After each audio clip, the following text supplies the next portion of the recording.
Good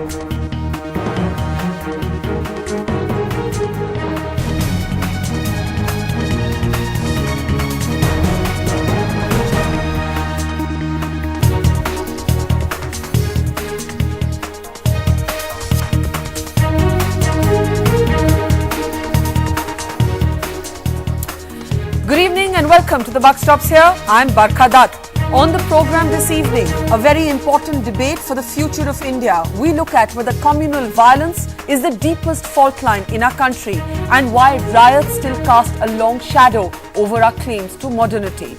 All of this is coming on a day when the humanitarian crisis is now unfolding in its full magnitude in Assam, and the state's Chief Minister Tarun Gogoi stands accused of looking the other way as his state erupted. These are the defining images out of Assam. 42 people are now dead.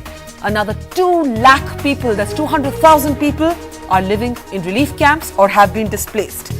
We're asking today whether the Tarun Gogoi government ignored early warnings. How does the Chief Minister explain why letters written to him over 2 weeks ago warning of communal tension rising in Kokrajhar were ignored?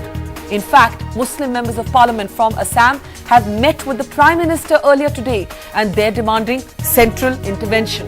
The Prime Minister is now going to be visiting Assam on Saturday. But the question is, why did it take 7 days for Tarun Gogoi to visit the riot-affected areas? That's the big story coming out of Assam on a day when the Buck Stops here will be looking at the anatomy of a riot. Before we introduce our panel this evening, my colleagues in the field, Kishalai Bhattacharjee and Alok Pandey from the ground in Assam, Sandeep Phukan, who's been tracking the situation here in Delhi. Kishalai, if I may come to you to start with, we know that you have seen some fresh episodes of violence on a day when Tarun Gogoi has basically declared that the situation will come back to normal in 2 or 3 days, lambasting the media for claiming that the state is burning. What is the fresh violence that you've seen on the ground there, Kish?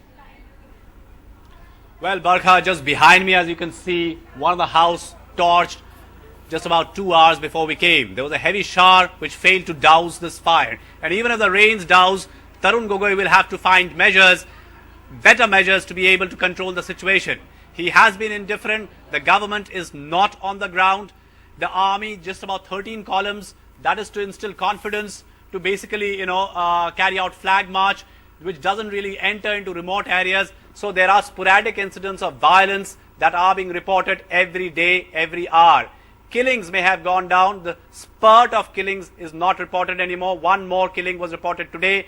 So that's what 42, yesterday was 41. But actually, people are losing their home, their land, their belongings. And relief camps, not all relief camps have been set up by the government. And some of the relief camps are in very bad condition, are filling up. 200,000 is a conservative number, Barkha. And let me remind you that there are relief camps out here in this area from 98, from 95 and from 2008 in Udalguri and other areas. People there are languishing. Many people are yet to go back to and reclaim their land and their house and their belongings. In fact, Kish, displacement is the narrative of any riot, from partition to 84 to 2002 to what we're seeing in Assam. Displacement is often the undertold story of any riot, with much of the media attention focusing on killings. Alok Pandey is reporting to us from a relief camp in Kokrajhar tonight. And Alok, some of those images that we're seeing out of there are simply heartbreaking. These are people who've lost everything. The numbers are staggering, 200,000 people. Give us a sense of what you're seeing. They most certainly are, Barkha. In fact, as I just speak to you, just 30 seconds ago, even the electricity went off here. And that means that all these people are now going to have to spend the night even without a basic fan. And in fact, there is a mosquito net that's been provided by the local authorities to the babies. So all the babies are now sleeping here, right to my left. I don't think I can show you, but it's barely visible. But yes, all the babies now have been given mosquito nets. So, but it's not really a good situation for all these people here. All of them very, very scared of going back. I've been asking these people whether they feel that over the next 2-3 days or maybe even the next month they want to go back to their homes, and all that they are telling me is that they will not go back home. Now what they will do here is uncertain. What's the future? It's uncertain. Tarun Gogoi might have harsh words for us, but perhaps his government needs to answer as to how it will overcome this crisis of confidence that is playing out now in all these relief camps across the 4 affected districts in Lower Assam. Right, Alok. And while the tragedy is unfolding on the ground, the politics of it is unfolding alongside.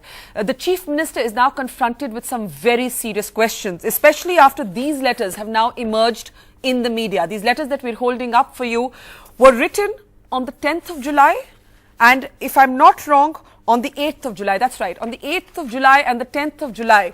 By Dr. Wael Karna. He's with Assam's National Integration Committee, warning the Chief Minister, calling the letters most urgent, saying that 2 people had been killed and there are signs of serious communal tension that could erupt in Kokrajhar. Why did the Chief Minister ignore these letters? Did he look the other way?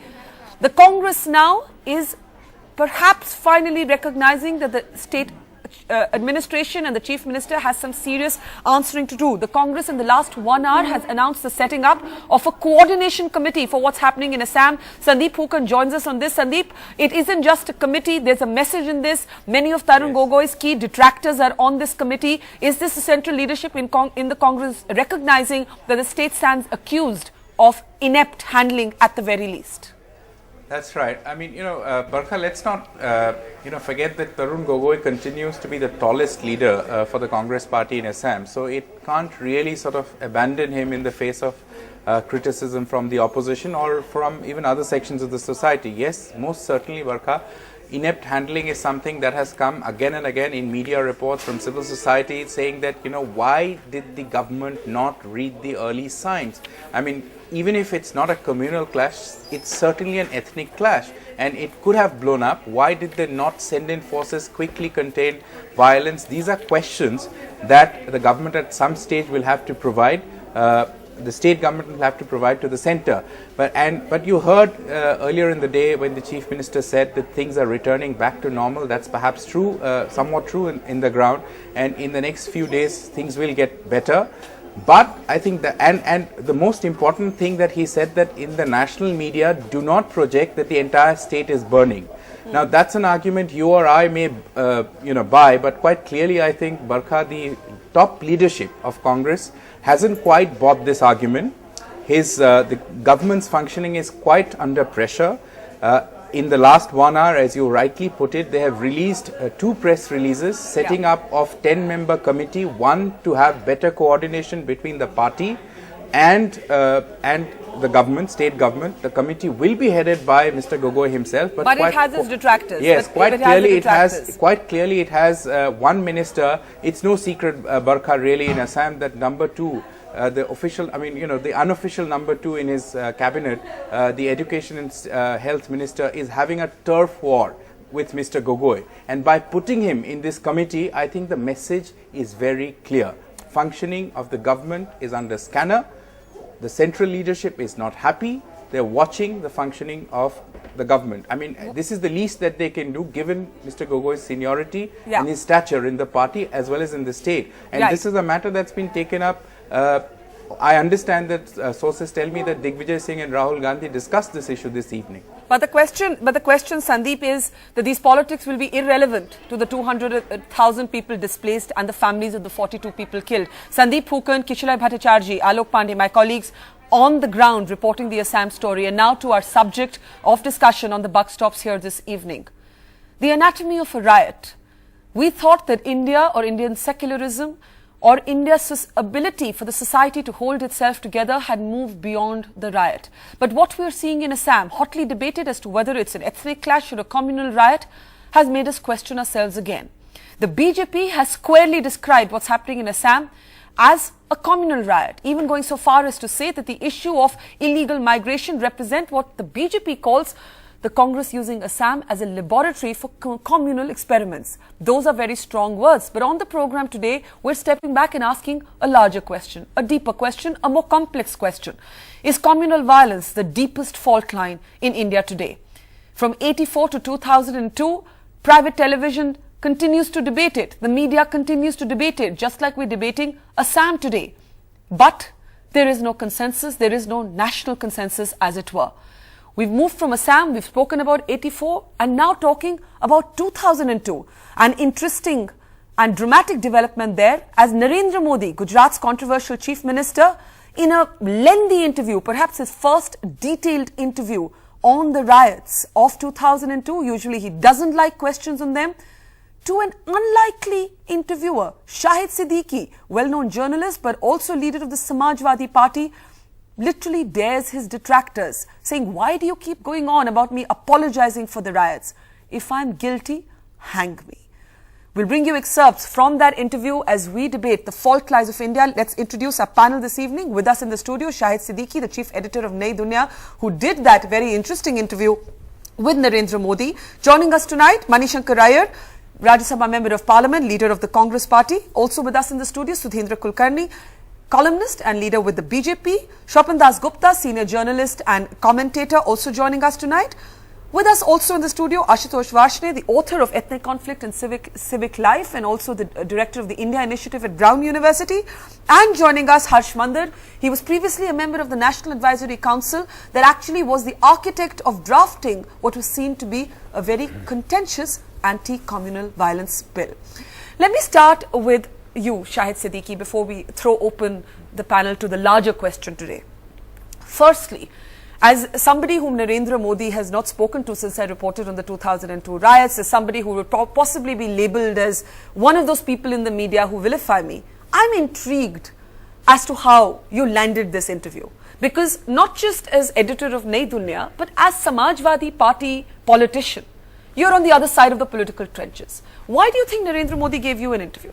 Maybe because I have been a very bitter critic of Modi on every panel debate since 2002. I have been attacking him, my paper has been attacking him, and he may have thought that this must be the best vehicle to answer all those allegations and all those questions. But it's rare for him to talk to his critics. Yes. It's rare for him to talk to his critics. But maybe he has realized that he has been talking to his friends, and that has not helped much. That will not help him come into national politics. And if he wants to succeed in national politics, then he has to talk to his critics, and he has to answer some of the questions which have been raised in last 10 years. So he has come out, and I have taken the opportunity to bring him to the center stage and the debate of Gujarat riots, because Gujarat riots are not the only riots. We have been facing riots in this country as we are talking of Assam. We have seen that in every single riot in this country, as collectively, we have not punished anybody, as if an individual crime is a crime and a collective crime is not a crime. And that we have seen in 84, that we have seen in 93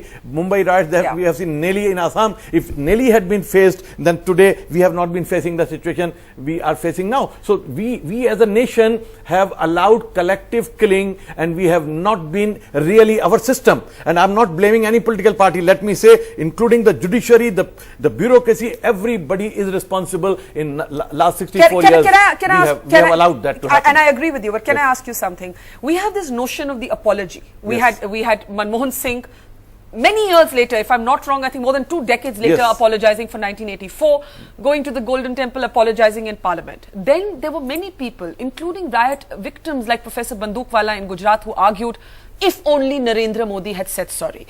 Now, Narendra Modi... I don't agree with that. You don't agree with that? And Narendra Modi doesn't agree with it either. No, I don't agree. When Babri Masjid was brought down, Narasimha Rao said, I apologize. I said, I don't accept that. And I was in Congress at that time. And I said openly, publicly, that I don't accept that apology, because you are responsible for a crime. You have allowed a crime to be committed, and you should be punished for that crime. Modi should be punished. But we have seen that even an ordinary rioter is never punished in this country. What to talk of Modi? Modi has whole system behind him, whole